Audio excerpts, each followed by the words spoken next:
You know, when people go through trying and testing seasons and things aren't working out, we say, I'm in a wilderness period. God, get me out of this wilderness period. I noticed something. Trying, testing periods are not a sign of wilderness. Let me tell you what the sign of wilderness is. The sign of wilderness is that God does every single thing for you. So when you're doing things by your own strength and things aren't working out, you think you're in a wilderness period. When the children of Israel were in the wilderness, God did everything. He provided manna, their clothes were growing, everything continued to fit them. His provision was supernatural. It was entirely, they were living fully on miracles, and 0% of it was based on their personal relationship with God. The actual sign was when they transitioned into the promised land, they went from simply God doing everything to having to learn how to cultivate where they were. It was a mixture of the miracle and the providence of God and their heart posture and the way they would present themselves before the Father.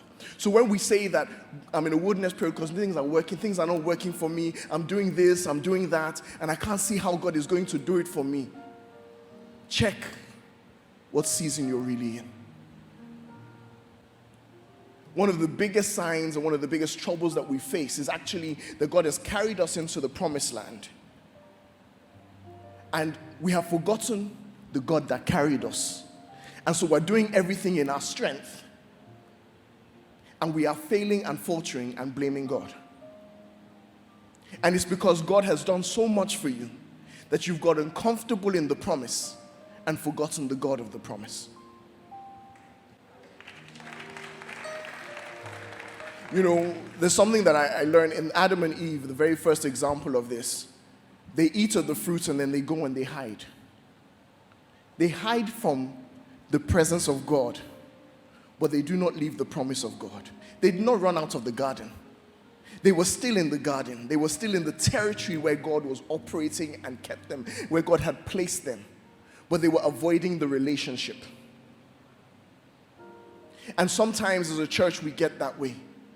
You remember what it is when you were struggling, when life was hard, when things were tough, when you didn't know where morning bread was going to come from. But God has blessed you so much, you've gotten too comfortable in the promises of God that you've forgotten Him. And then you start doing things by your own wisdom, your own strength, your own capacity, and wondering where God is, why your emotions, why your heart isn't leaping with joy the way it ought to. Because you have gotten comfortable in God's presence.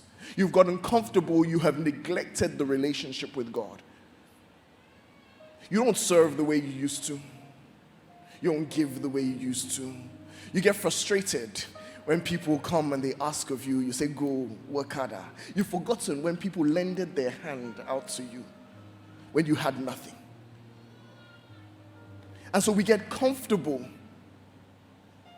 with what God has done in our lives. We forget the God of the promise.